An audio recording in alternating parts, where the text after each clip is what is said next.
essa chamada responsabilidade civil extracontratual. É diferente da contratual, porque a contratual impõe a existência, pressupõe, melhor dizendo, a existência de um contrato. A responsabilidade extracontratual é uma responsabilidade que eu tenho independente de existir um contrato. É uma responsabilidade que a gente chama de responsabilidade civil aquiliana, mas é um apelido dado pela doutrina.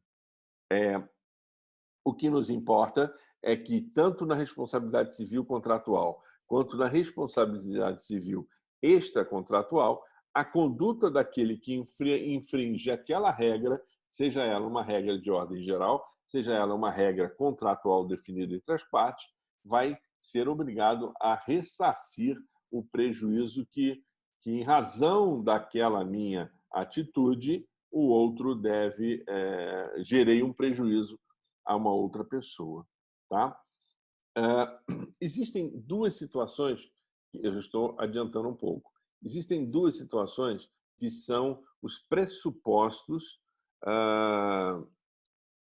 que são os elementos da responsabilidade. O primeiro deles a gente chama da responsabilidade subjetiva. Quando eu falo responsabilidade subjetiva, eu estou falando da responsabilidade do agente, do sujeito. E aí é importante a gente parar aqui e falar, mas como? Eu estou falando de uma responsabilidade que advém daquela pessoa. A atitude daquela pessoa gera uma responsabilidade dela em relação à sociedade ou em relação àquela outra pessoa. Então, a responsabilidade subjetiva ela depende da comprovação desses elementos que compõem para que haja a responsabilização da pessoa. Qual é? É que o sujeito tenha praticado um ato, este ato é um ato ilícito, e, além de ser um ato ilícito, ele gerou um prejuízo. O sujeito pratica um ato que é ilícito e esse ato gera um prejuízo a outra pessoa. Então, eu tenho os elementos subjetivos da responsabilidade civil subjetiva. Eu não é diferente, e aí vem o contraponto, da chamada responsabilidade objetiva.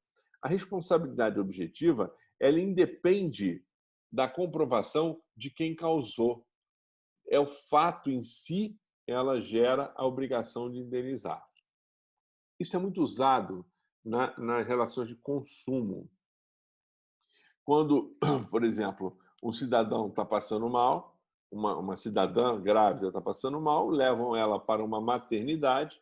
Na maternidade, há algum desentendimento qualquer entre a equipe que atenda e a pessoa acaba falecendo ou tendo um prejuízo qualquer, ou perdeu a criança, ou teve uma consequência desagradável qualquer. Não se vai discutir quem causou. Nós não vamos discutir aqui se foi o enfermeiro A, se foi o auxiliar de enfermagem, se foi o cara da recepção que demorou a liberar os documentos, ou se foi o médico. Eu não quero saber quem na cadeia de atendimento gerou esse prejuízo, porque eu não vou discutir uma responsabilidade do sujeito, eu não vou discutir uma responsabilidade subjetiva, eu vou discutir uma responsabilidade objetiva. O que é isso? Basta comprovar que o fato ocorreu dentro do hospital e que, por algum motivo, aquele prejuízo se ocasionou em razão dessa atitude, da omissão ou da ação de alguém. Mas eu não vou dizer quem, eu não preciso dizer o que tipo de coisa aconteceu. O fato aconteceu, o fato é importante dizer, o prejuízo é importante dizer, o liame entre os dois, quer dizer, o vínculo entre os dois, que é o chamado nexo de causalidade, também. Eu só não preciso identificar quem foi o sujeito, como foi, por que foi que ele causou o problema. Isso não me importa. Então, se a mulher grávida dá entrada na maternidade e ela, no final, perde a criança, não significa que o hospital tenha que salvar 100% das suas vidas, porque médico não é Deus, apesar de que alguns deles até se consideram como tal, mas médico não é Deus. Médico é um profissional de meio, não é um profissional de resultado. O que é um profissional de meio? Ele tem que garantir todos os meios necessários para que aquele resultado ocorra, mas não necessariamente aquele resultado é o que ele prometeu.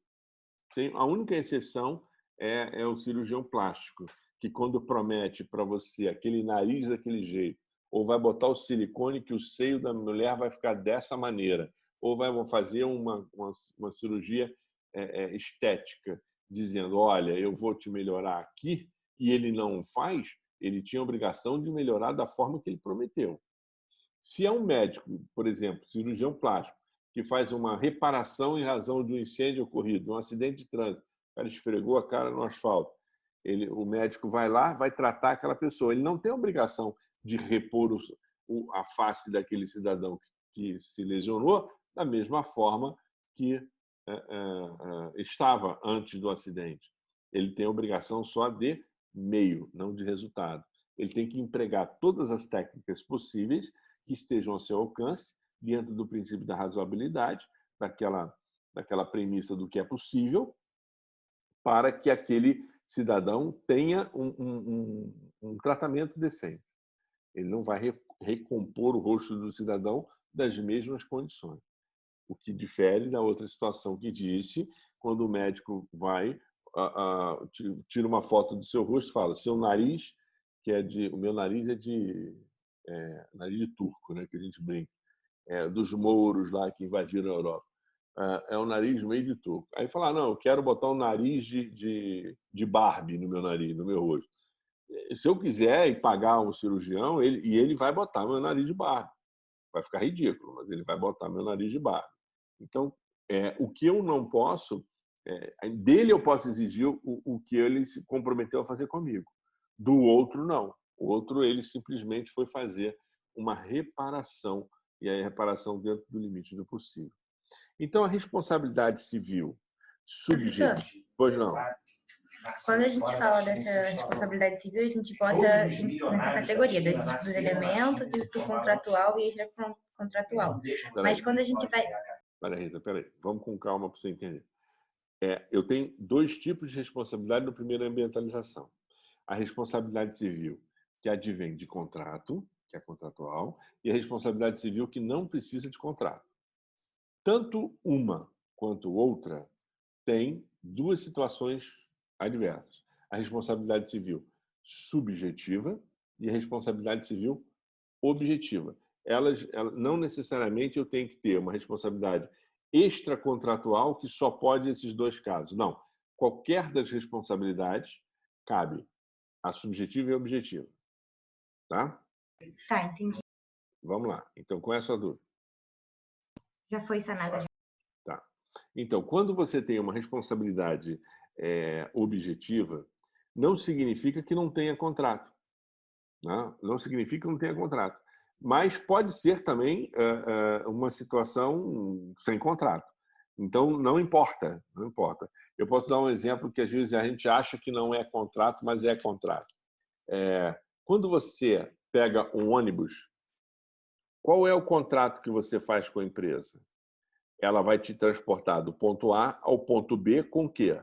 Com segurança dentro do prazo que pactua. Seja ônibus, seja avião, seja táxi, seja o que for. Há um contrato mesmo que você não assine nada. O fato de você comprar a passagem e adentrar ao veículo, você já está no contrato.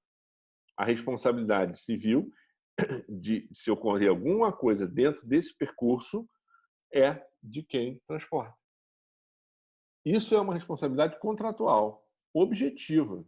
Tá? Então, entrei num avião que contratei a compra de uma passagem para que ele me leve do Rio de Janeiro para Lisboa e depois me traga de Lisboa para o Rio de Janeiro.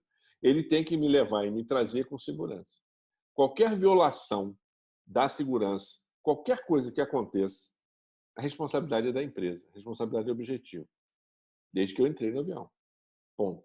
Ou estou no aeroporto esperando, e o avião não aparece, ou o piloto não está com dor de barriga e não quer voar, ou a tripulação está em greve. Eu não tenho nada com isso diretamente. Então, a companhia aérea que vai me ressarcir o prejuízo que eventualmente eu tenha. Agora, tem um outro tipo de transporte que não depende de contrato.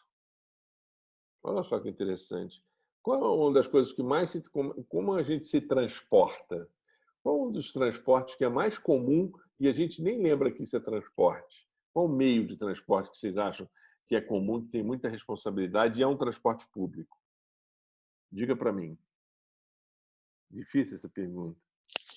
Elevador, professor. Muito bem, João. Um elevador. Um elevador, ele é um veículo de transporte, né? Um elevador é um veículo de transporte. Pode parecer que não, mas é.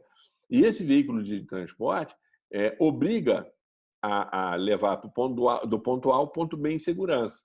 E você não assinou contrato nenhum, você não pagou nada por aquilo, você não pagou uma tarifa, você não pagou passagem no elevador.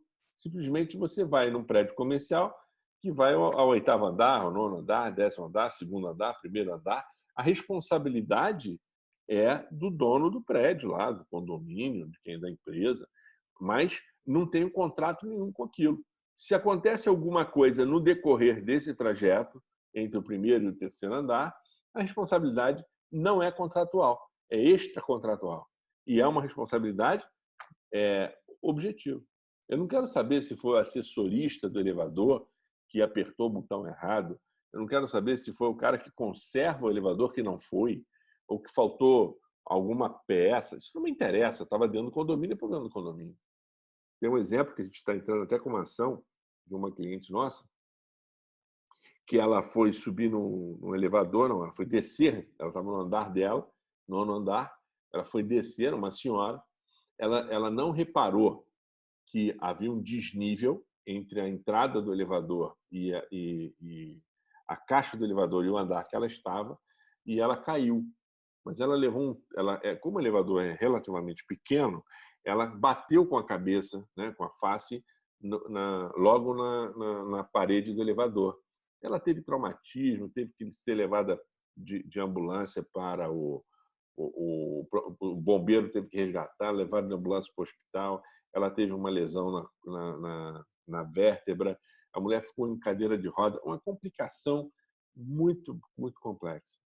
Quem é a responsabilidade, pergunto? É do condomínio ou da empresa que faz a manutenção do elevador? Para mim não importa. Eu não quero saber se o condomínio contratou uma empresa, se o condomínio tem seguro, se não tem seguro. Eu tenho que provar que aquele fato, ou seja, houve uma má prestação de serviço que gerou a ela um prejuízo. E o ato ilícito foi o elevador ter parado fora do lugar, né, fora do prumo, né, com muita diferença, que gerou a ela um tombo. E esse tombo ela bateu com a cabeça e ficou lá desacordada. Chamaram o corpo de bombeiro e conseguiram resgatá-la. Agora, de quem é a culpa? É de todo mundo. Em relação a ela, é de todo mundo. É do condomínio, e é da empresa de manutenção de elevadores. Então, a responsabilidade ali é objetiva e não é contratual. Entre o condomínio, né, vamos imaginar que a gente vai entrar com ação contra o condomínio e contra a empresa de elevadores. Vamos imaginar que a empresa de elevador, que o condomínio seja condenado. Se eu entrar só contra o condomínio podia chamar no processo a responsabilidade da empresa de manutenção de elevadores. O condomínio vai chamar a empresa de manutenção de elevadores para ressarcir. E o condomínio provavelmente vai chamar o seguro para se proteger também. A minha cliente não tem relação jurídica direta com o seguro, então eu não posso entrar com ação contra a seguradora. Eu tenho que entrar com ação contra aquele que gerou o ato, aonde ela tem uma